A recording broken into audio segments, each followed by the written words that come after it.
So today I would like to tell you a story about Florence, a story about many things that if you have been a tourist in Florence you have not seen, probably because these kind of things are not easy to find in the tourist guides. Of course, tourists have not so much time, and so they tend to see the same things, the big cathedrals, works of art, etc. But I would like to tell you a few details that tell us not so much about great art or great history, but how things worked in the past, because the key for us to understand our present and our future is in the past. And so some constraints, some ideas, some structures, some social arrangements were the same in the past as they are today. And so by studying some details, we can learn a lot of things. And so this today I would like to tell you something unusual about Florence. And it all starts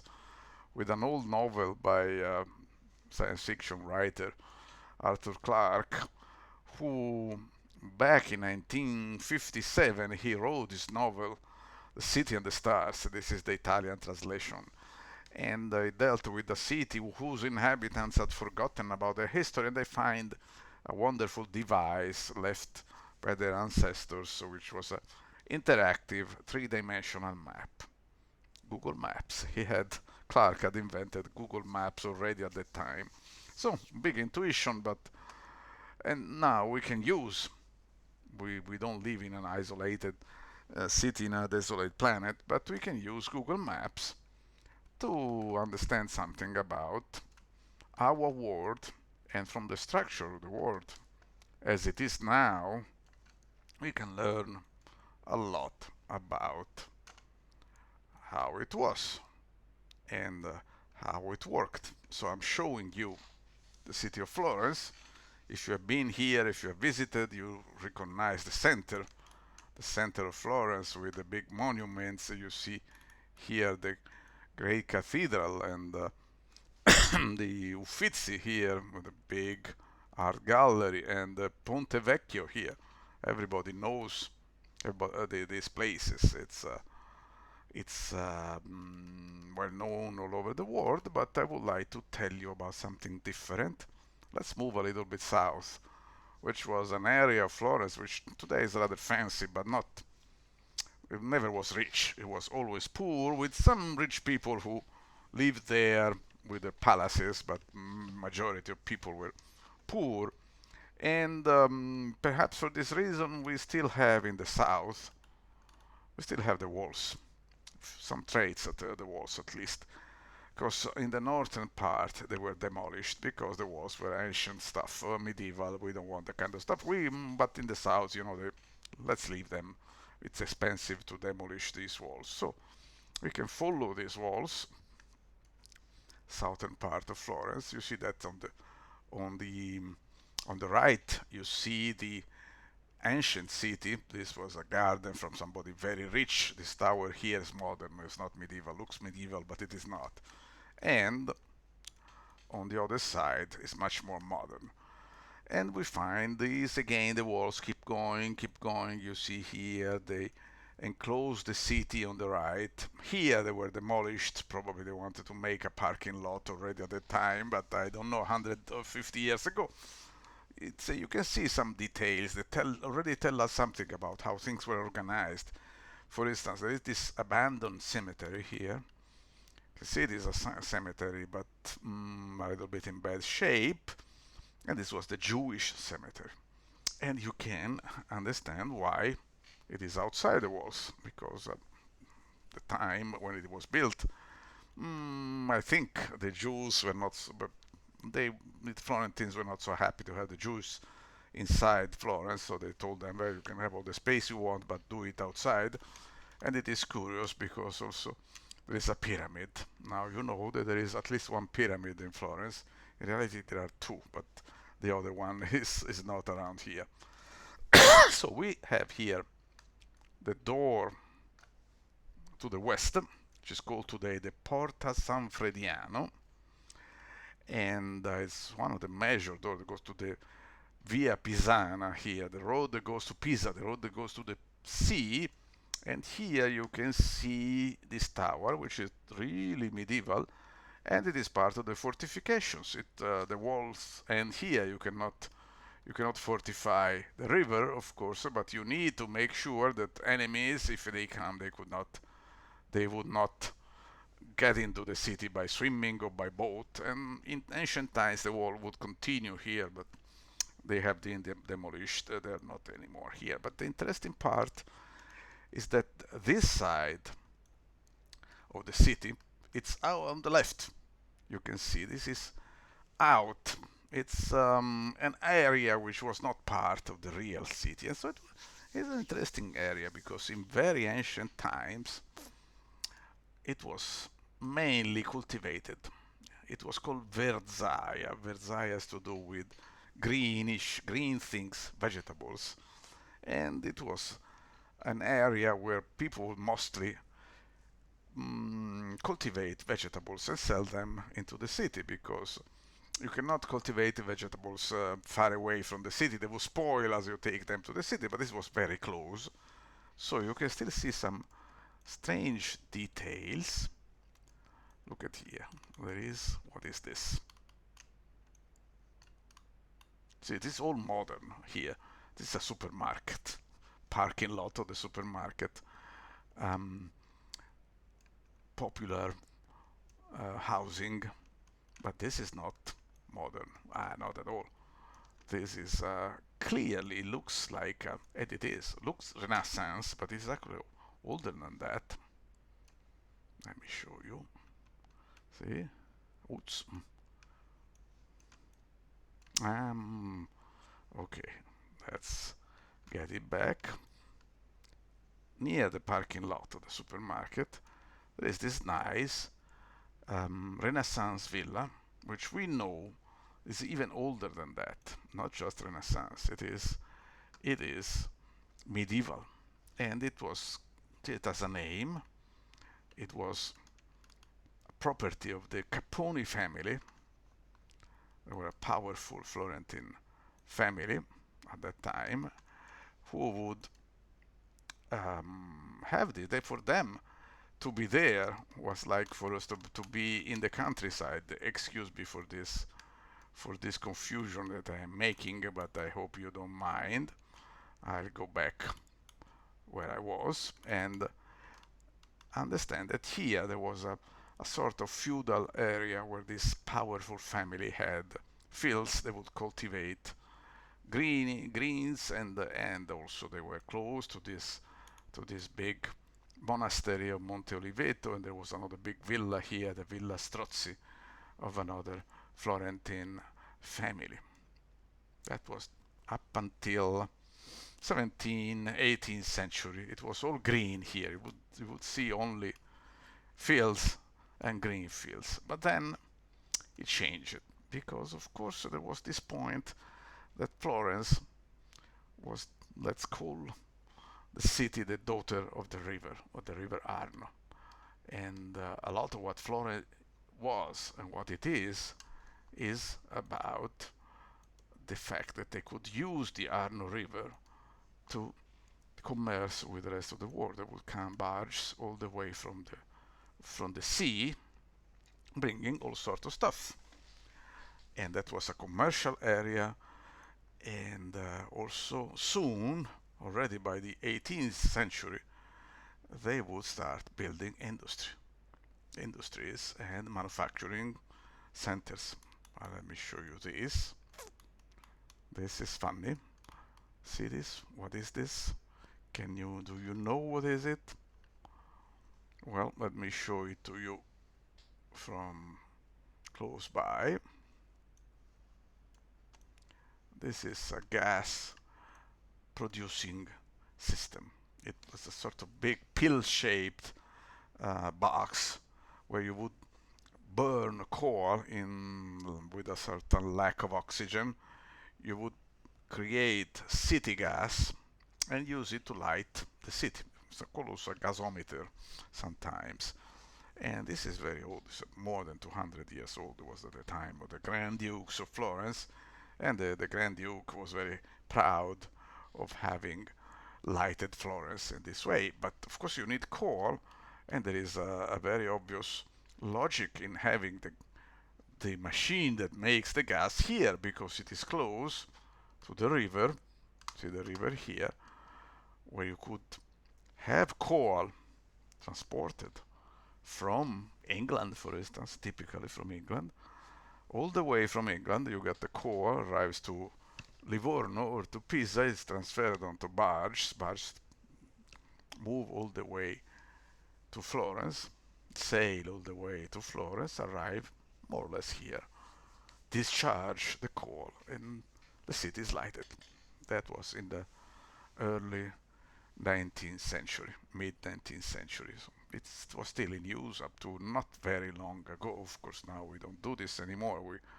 We use natural gas instead of city gas, but which is much more efficient and less dangerous. But anyway, you can have some idea that this area developed because of the availability of coal.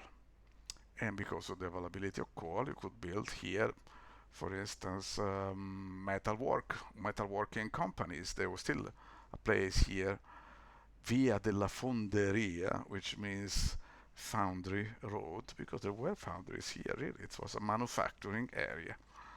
And it was all possible because of the river, which means that there was a river port, and we know this, but where was it? Let me show you something more. There's some very interesting points here that as a tourist you would never see, but you can see these details by looking using Google Maps. Gives you this magic that you can see. You see these 3 rows of houses. These are part of the ancient river port of Florence. Not anymore the original ones. These are 18th century buildings. The port was already there, but the implant is very old, is medieval, perhaps even Roman. And these houses were inhabited by the sailors, let's call them sailors, the river sailors, who would move barges up and down from the seaside, from Pisa, all the way to Florence and back. And then there were also homes to the people who would cart the goods all the way to the city. And you see, from these details, you explain it that this history casts a sort of shadows on us. You don't understand why these houses are here. They are so ancient, and what they are doing here, these houses, and arranged the way they are arranged, because there is a reason. Because they were aligned with the roads that led to Florence. And they were as a commercial center. It's a curious thing that as a Florentine, I know that for some reason this square here, it's modern as it is now, but this area here was supposed to be the place where you would have fish restaurants, which I think nobody ever really thought, why should the fish restaurants be here? That was a logic, perfectly logic, because if you wanted to eat fish in Florence, you could eat fish from the river, which was done absolutely up until mid 20th century. People would eat fish caught in the river, but if you wanted other kinds of fish, the better priced fish from the sea, then you would have to take it from Pisa and all the way by barge, all the way to the river port. And here probably there was, or here or somewhere not far away, a fish market where you could buy fish or eat fish. And so there, see this shadow. Still today there is a restaurant that you can see here, seafood restaurant. But I mean, this is not the only seafood restaurant in Florence, but let me tell you that there is a certain logic in the fact that a few fish restaurants were here in this area. It was the shadow of history. And you see many things, many things. But how about the river port? Where was the port? Where is it? You don't see any trace of any port, any harbor here. Where is it? Where the hell is gone? It's gone. There's nothing left, unfortunately.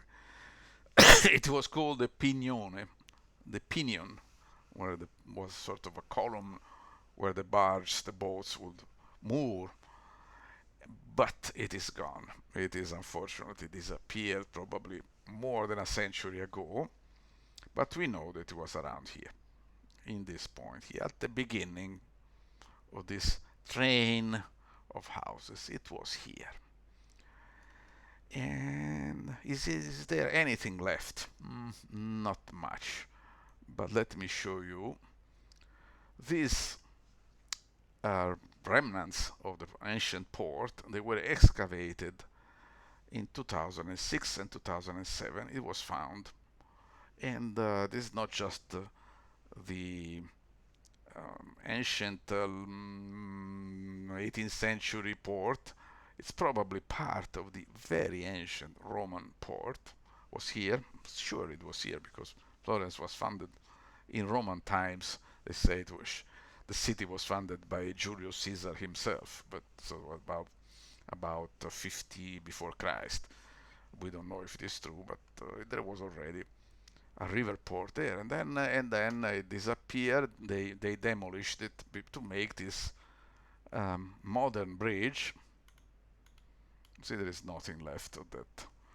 It has been completely raised and replaced by this bridge for the trolleybus, trolley railroad. But of course, they said, well, okay, yeah, we destroy it, but then we keep the stones and we will reconstruct it and make it a historical landmark. I'm afraid that is going to be a little difficult because where are the stones? Not easy to know. I think I found them. I found traces of these stones. And let me show you where they are now. And we have to move far away. Far away, far away, far away, far away. We have to come all the way south here. And then we arrive here. Let me see if we can find these stones. Let's see, where are they? There they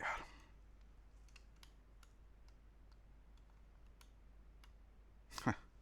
Can you believe?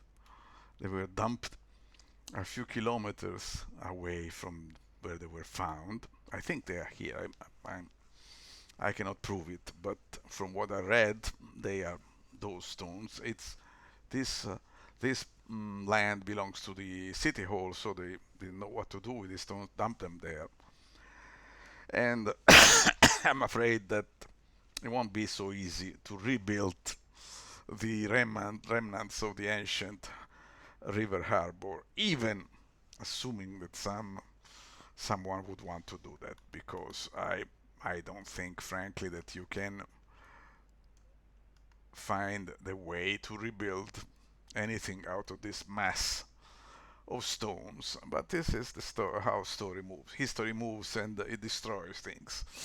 There is nothing to do. It's a destiny of things. Just wondering, maybe in the future, some archaeologist, some historian will find these stones, and maybe he or she will understand, well, these stones once belonged to the river harbor.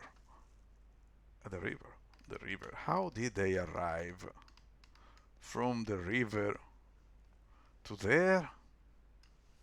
Maybe they would think, the Great Flood, maybe Noah's Ark passed through here and transported the stones all the way from the original site that was here to there.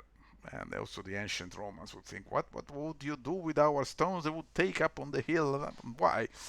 And that's one of few strange things of history, but it is so fascinating. I don't know how you see this, but it is fascinating to understand that some details have an explanation. Not everything. Some things remain mysterious for us, but now you know why, for instance, a certain square of Florence was the place where you would have fish restaurants. You didn't know before, now you do. And you know where is the gasometer of Florence. You know where is the last defensive tower of the walls, and a few more things. And I hope you found this little story from Florence interesting. And thank you for listening.